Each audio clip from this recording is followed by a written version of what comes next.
Hi everybody, it's me, Athena, and today I'm talking to you about my top 20 favorite stones. These are the basics. These are the stones that you have to have in your working collection, the foundation really.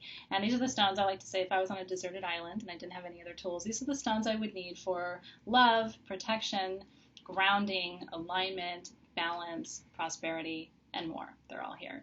So you can find the entire set of 20 on sagegoddess.com. You can buy all 20 together, or you can buy them individually too. So let's say you already have your basics collection and you're really happy with it. That's fantastic. I might talk about one stone today that you're like, I have to have that, I have to add that. And then if you'd like to see the 2.0 of this, sort of like the addendum to this, what's the next level and layer of stones that I would add to this, I'll make that as well. We can go into more detail about stones that would support and supplement the work that we're talking about today with these basics. You ready? Top 20 stones. Okay, so we're going to go kind of in rainbow order, starting with what is our root chakra stone, or one of the root chakra stones in the set. And this is red jasper. I love red jasper. If you've been with me for a while, you know that. So Native Americans believe this is a stone of courage for warriors. It gives them strength in battle. They believed it connected them both to their heart and to their blood and helped them, fight well and with courage, but also die well if that's what the battle required, which is very important. So it's a stone of valiant and courageous effort in battle. But it's also a stone that reminds you you're not alone. Whatever trial and tribulation you might be going through in your life right now, you're not going through that battle alone. You're supported spiritually. There are people around you who love you and want to encourage and nourish you, and want to ground you and connect you. And so red jasper represents all of that for me and much, much more. Next up, it's my totem stone. I'm a Leo, so this is carnelian. And carnelian is a member of the agate family. It is a stone of stamina and courage and strength. So this is also a stone that's aligned with the tarot card, the strength card, which is also the Leo card, which is why I love it so much. They call this the lapidary form of caffeine. Do you love that? It's like Red Bull in a stone. So if you've been kind of dragging through your days and you feel like you don't have the stamina to get through, or you're not getting through with as much passion as you want, this is a sacral chakra stone, which is going to connect you to passion and compassion, creativity and procreativity. This is about bringing your gifts forward in this life and not getting tired while you do it, because it can be exhausting, right? That's what that stone is all about. Then next up is citrine. I love citrine, and you know it. I have this Madeira citrine necklace that I wear all the time. I usually have a citrine bracelet on. I have that on my receiving hand today. Citrine is a stone of prosperity and abundance. We know that. It's also an empowerment stone. It brings you confidence. It activates the solar plexus chakra, which is right in the center of your body, which is your seat of personal power in your life, how confident you are. And I find that this is the work that a lot of us have to really focus on in this lifetime, because it's almost like the entire infrastructure, all of society, bombards us with messages that hurt our self-esteem. And I think really the work of life is to become confident about who you are, what you do, and believe in yourself. We have to cultivate that among our little ones, but we also have to cultivate it with each other, building each other up instead of tearing each other down. Citrine is such a powerful reminder of that. This is natural citrine. This particular piece comes from the Congo region of Africa. You can also find beautiful natural citrine in Brazil as well. And then, once you're feeling all confident, you need to grow and you need to expand. So this is aventurine. This is a stone of fertility, possibility, and luck. It's also a prosperity and abundance stone. When people say, oh, I have a job interview, I'm so excited, I always say, oh, put a piece of aventurine in your pocket. It's good luck for any job interview. But it's also really good for some mundane things. For example, helps plants grow. If you were to come to my house, you'd find pieces of aventurine in all of my plants. I love to grow plants. So if you want to have more of a green thumb, this is your literal green thumb. Then next up, it's bloodstone. Such a powerful healer, bloodstone. Our ancestors thought that the little red spots inside of bloodstone were blood, and hence the name. It's not actually blood. Bloodstone is green jasper, and it has red jasper within it. So, I hate to give that away. But we call it bloodstone even to this day because of that lineage. And interestingly, I have a lot of clients who are athletes. So they come to me saying, I need to do endurance training or strength training. I'm getting ready to run a marathon or a triathlon. What do I use to support my muscles, to stay feeling strong, to be able to run that race and to be able to do it, without injuring anything, without putting too much stress and strain on my body? This is a fantastic stone for supporting the muscles. It also supports the endocrine system, so all of your hormonal systems in your body as well as your thyroid. So it's just a powerful healer all around. Certainly it's the most healing stone in this particular set. And then it's the divine feminine in stone form. This is chrysocolla from Peru. Chrysocolla is the maternal to me. Chrysocolla is that loving, subjective, warm, comforting, nurturing energy that is the divine feminine. I think of it as a great mother stone. And to me, it so much looks like Gaia, right? Like our planet. If you were to be in space looking down at Earth, to me, the Chrysocolla always looks like the planet to me. So this is Gaia, this is Mother Earth. And whether you're a man or a woman, the work of life is to integrate the divine masculine and the divine feminine into one unified being. That really is our work. And men who have a strong divine feminine in them are my heroes. You know, they've learned how to work with that feminine energy. It's so powerful. And just as like for a woman who has a strong divine masculine, I certainly do, I also really honor and respect that because it's the integration of both that makes a whole person. So the divine feminine right there. Next up is sodalite. I love sodalite. This is your third eye stone in this set, by the way. Hard to choose. There's lots of beautiful third eye options. But I chose sodalite because it helps you overcome fear. And I think really, you know, the hero's journey that we're all on in this lifetime is to learn how to pursue our goals and dreams without fear. Fear is a limit to you on what's possible.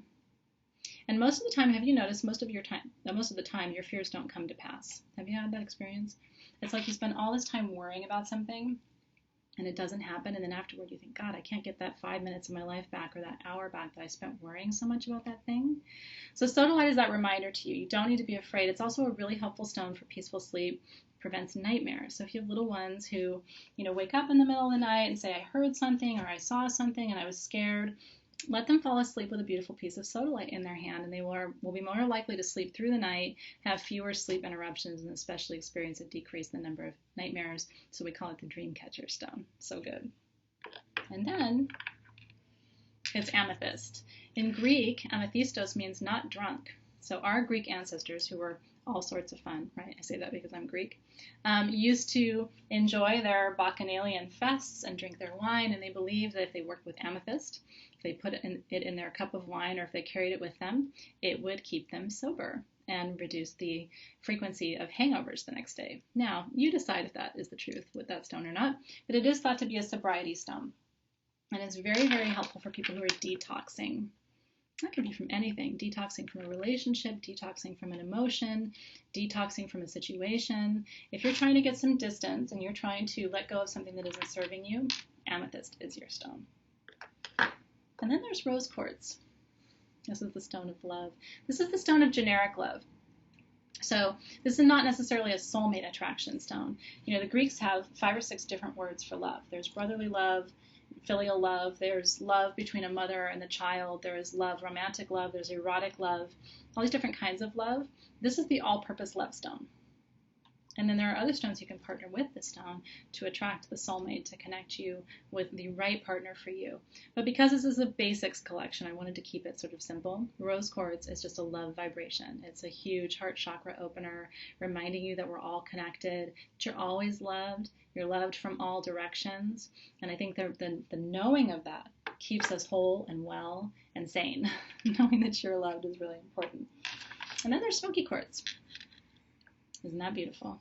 Smoky quartz is another powerhouse stone. It's a basic, but it's one you have to have. Smoky quartz is the great transmuter of energy. And what I mean by that is it takes in negative energy, transforms it, and shifts it to a usable form. So my favorite story about smoky quartz is that it used to be clear, but it turned brown because it was holding all that yuck and muck away from you and your spaces. So keep a piece by the front door of your house. And the reason I say that is anytime anybody comes over, if they aren't taking good responsibility for the energy that they're bringing to your space, which you should always be taking responsibility for the energy that you bring to a space, but let's say they've had a hard day or they've had an argument, they bring something to your space that is unwanted, that this stone will absorb that energy before it comes into your space. Really good to have around. Then there is labradorite. This is the stone of the new moon. New beginnings. And for all of us, that's really important. I'm actually shooting this on the eve of a new moon, so that's funny. It just happens to be good timing. But this is the stone of new beginnings, new intentions. So if you're trying to create a new pattern, a new way of living your life, a new way of thinking about your life, labradorite's a really good stone for you. And then this is hematite. Now, hematite is a powerful grounding stone. It is the most powerful grounding stone you can work with. In fact, it feels like a lead weight in your hand, so it might be too much for you. If so, we could recommend other alternatives like almandine garnet is a beautiful grounding stone, not quite as strong. But this sort of keeps your balloon on the ground, if you know what I mean. It also helps with circulation. Hematite is a naturally red occurring stone in the soil. So the connection here between the idea of hematite, the stone hematite, and the word for blood in ancient Greek, there's a connection because the ancient Greeks thought that this was actually blood because it's red. But in this form, we have a dark gray stone that will really keep you tethered and grounded, especially if you're going through difficulties in your life. Hematite will just keep your feet on the ground and help you to stay in your body. It's really easy when you're stressed just to sort of float away, and you want to really stay grounded, especially when you're having a difficult time. It's important to stay present. And then the next stone is our Arvedzenite for manifestation.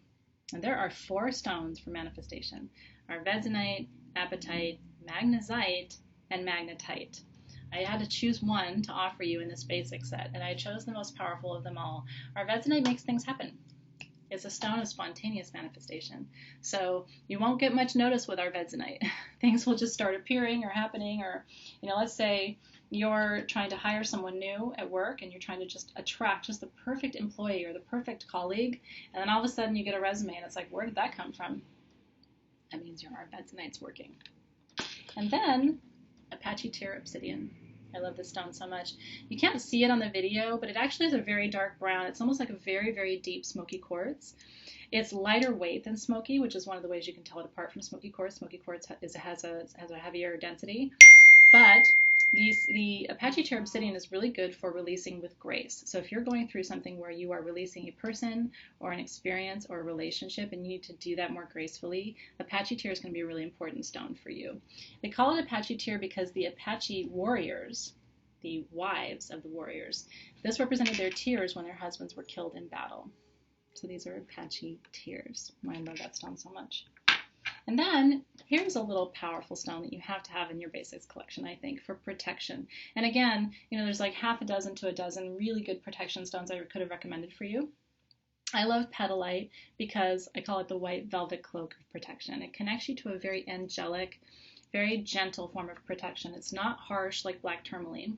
And black tourmaline is really a big gun. You want to use black tourmaline when you're worried about theft of property. Black tourmaline supports you there. It's really good for that. You keep a piece in your car. It helps prevent you from having your car stolen. But petalite is more about you and your soul and your spirit. Keeping your aura protected from unwanted energies or people who don't have your highest good in mind. And then there's rainbow moonstone. I love moonstone. And this is my favorite of all the moonstones. The rainbow moonstone enchants me the most. It comes from India, and the black inclusions in your rainbow moonstone are tourmaline, so you get a little bit of protection energy mixed in with all that lunar energy. And for me, the new moon and the full moon are paramount. I live my entire life in lunar cycles, 30 days to 30 days, 28 days to 28 days. And, even our bodies as women, our entire rhythms of our cycles, our inner cycles, are woven with the lunar cycles. It's very interesting, isn't it? And so what does the moon represent? The full moon, which is what we see represented in the rainbow moonstone, the full moon represents fullness in your life. And what you have to think about when you're working with this stone is, where do I want or need more fullness? And that could be fullness of love, or fullness of peace, or fullness of joy, or fullness of an ability to appreciate things in your life. Like maybe you have a lot, but you don't quite know how to work with it or appreciate it. This stone will help connect you with that in a very deep way. So what I recommend doing is every new moon, work with your labradorite. Oh, gorgeous. And then every full moon, work with your rainbow moonstone. That's why they're both in here in the collection. And then there's clear quartz. You can't really do a lot of crystal work without clear quartz because clear quartz magnifies everything. It's sort of like a magnifying glass. What I do tell people is make sure you're in the right frame of mind when you're working with clear quartz, and don't keep it near your bedside. Because at bedtime, you want to bring the vibration down just a little bit. You want to relax and rest. You don't want to be vibing like this as you try to go through, dream time and get into that really nice deep REM sleep. So not too much quartz in the bedroom. Everywhere else, it's really, really good. And you want to create a high vibration environment. People come here to Sage Goddess and say, gosh, it just feels so different here. Why does it feel so different in our shop? And it's because if everywhere you look, there's quartz. There's so much quartz in this building. Sometimes I wonder how it doesn't just, pick up and float away. Hopefully it doesn't, but I think about it sometimes. But you want a high vibration environment too. So what I tell people is, if you're going to collect something, collect quartz, collect generators, collect carvings, collect tumbled, do grids with it, plant it in your garden. Do little quartz and aventurine grids around your plants. If you've got a plant that isn't doing so well, but you really want it to grow, quartz is a tool for you. And remember, it's a magnifying glass. So however you're feeling when you work with quartz, that's going to be expanded. Whatever you want to create. I was just working on a manifestation and prosperity grid, and I put quartz in the center. That magnifies the energy of those other stones. That's why it's so important to have it in your basics collection. You need to have at least one good point. And my favorite quartz comes from Brazil. I just find that the quality is really beautiful. There's something so special to me about Brazil. And maybe it's the Lemurian narrative, you know, as the Lemurian story goes. That's where the seed crystals, Lemurian seed crystals, were implanted with codes that included all the wisdom of that civilization. Those are found in miniaturized Brazil. But I think the entire country has such a beautiful energy to it, and it's one that I love. So my favorite quartz and quartz that I sell at Sage Goddess comes from Brazil. 3 stones left. So the next step is selenite. Our ancient Greek ancestors thought that the goddess of the moon, Selene, was trapped in here. And so that's where the name selenite comes from. And you can kind of see why they would have thought that. You know, there's some beautiful light play as you turn selenite. It sort of looks like the moon, do you see? So these are tools. This is how selenite grows. You can either use this to open a circle, you know, before you do any kind of ritual ceremony, counterclockwise to close the circle, of course. You can use this as a wand to direct energy from one place to another. Not quite as powerful as quartz. It doesn't conduct energy in the same way, but you can still use it as a wand. You can place items on top of this to charge them with your selenite, because selenite brings joy and happiness. It also brings a beautiful vibration.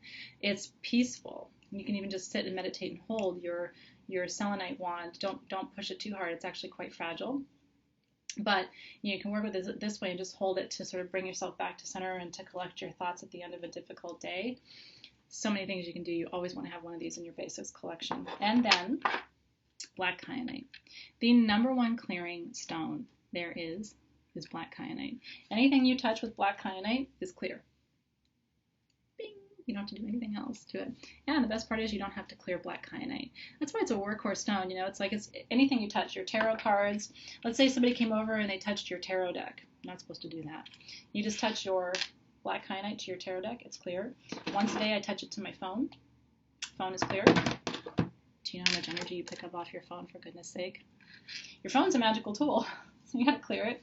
You can clear you can clear your jewelry.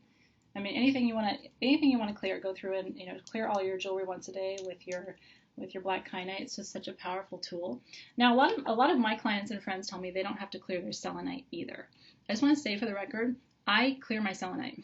Now, you don't want to clear your selenite in water because it will dissolve. Be very careful before you clear your stones. Not every stone loves water. Selenite is one of those where it's like water is not what you want to use for clearing. How do you clear selenite? The smoke of some beautiful white sage is the best way. You know, just light your white sage underneath and let the stone pass through. You can also sit it in some Himalayan salt, not for too long, but just for a little while. Even like 10 minutes sitting on top of some Himalayan salt will clear it. Those are probably the 2 best ways to clear it. You can also use your black kyanite. You can just sit that right on top of there. What a clearing duo that is. Whatever is around right now is clear, just because I've got these 2 powerhouse clearing stones. And then, last but not least, is blue kyanite. So alignment. And by alignment, I mean your 7 energy centers from your crown to your root. And those govern everything from whether you feel safe, to whether you feel loved, to whether you feel passionate, to whether you feel you have integrity, to whether you feel empowered, to whether you feel in tune with your intuition, to whether you feel connected to God, however you think of God. That's all about your energy centers. And if you're feeling off in any of those things, like feeling afraid or feeling powerless or feeling alone, that's a sign to you that one of your energy centers at least is out of alignment. Blue kyanite, when you work with it, instantly aligns the 7 chakras, including, in my experience, the 8th soul star chakra, which is right above your head, which is more of a transpersonal, transformational chakra. That's about your higher self and your higher self being able to get on the path to fulfill your soul purpose in this lifetime. It's really important to work with that 8th soul star chakra. And we can talk about stones in a future video that are really designed specifically to work with that soul star chakra. Scolecite is one of my favorite ones. As an example, all the Synergy 12 stones are designed to activate the soul star. But this will align even the soul star as well as the regular 7, the general 7 that we work with. The other thing I love about blue kyanite is it helps with vertigo and any kind of hormonal imbalances too. So if you're of a certain age and you're experiencing that, vertigo tends to strike people in their 40s and 50s and 60s. This is a great stone to hold because even physical imbalance, physical misalignment can be treated with this particular stone. It's a powerhouse. They all are. So I hope you love this. I hope you love thinking about your basic stones, going back, working with them again. Stones like to be worked with. Don't put your stones in a drawer. Use your stones. They're meant to be tools for you. And I hope I'm inspiring you to think about what are the ones that you always need. It might be different for you than it is for me. But let me know, give me feedback if you like this video, if you'd like to see the 2.0 version of this, which might be stones more specific to specific purposes, like filtering. We might talk about shungite and iazurine. With manifestation, maybe we go more deeply into the apatites, the magnetites, and stones like that, so on and so forth. Maybe we talk more about success stones, might be interesting for you. There's a lot of stones that are aligned specifically with success and successful outcomes. We can talk about stones for balance, which is really helpful for a lot of people too, both physical, emotional, and as well as spiritual balance. So would love your feedback. But thanks for being here, everybody. You can find these stones on sagegoddess.com and also on Facebook. Would love to have you join our groups. In the meantime, be well, use your stones. May they bless you always. That's my wish for you. Thanks for being here, everybody.